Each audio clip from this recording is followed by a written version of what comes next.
solve a linear equals an inverse algebraically, and then we're going to follow it by graphing it. So one of the easy rules that we've mentioned in the class is to try to get rid of the denominator first. So the first step in doing any of these types of problem is to get rid of that denominator. And the best way to do that, and the only way to do that, is to multiply each side by x.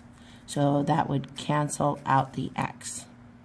Once you have that, then you would see that you would need to distribute that x on your left side of the equation, which is 2x squared plus 2x, and then the other side of the equation is just a 4.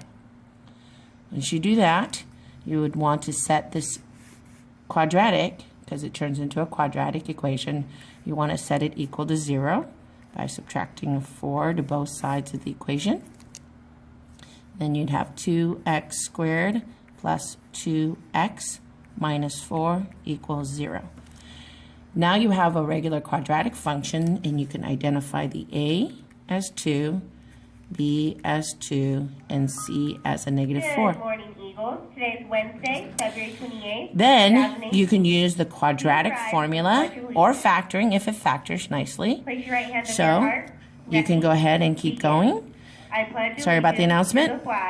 So you go x is equal to negative 2 plus or minus square root of 2 squared minus 4 times 2 times negative 4. All over 2 times 2. Then you have negative 2 plus or minus square root of 4. When you multiply that, don't forget it's a minus a negative 32, because you have a 4 times a 2 times a negative 4, which will equal negative 32. All over 4. But also remember, when you have a minus and negative, it ends up being a... Keep it, change it opposite, and it turns into a plus. So you have a negative 2 plus or minus square root of 36 over 4. Then I would go over, and the square root of 36 would equal 6. So you keep going, and you have negative 2 plus or minus 6 over 4. Remember, those split up into two different solutions.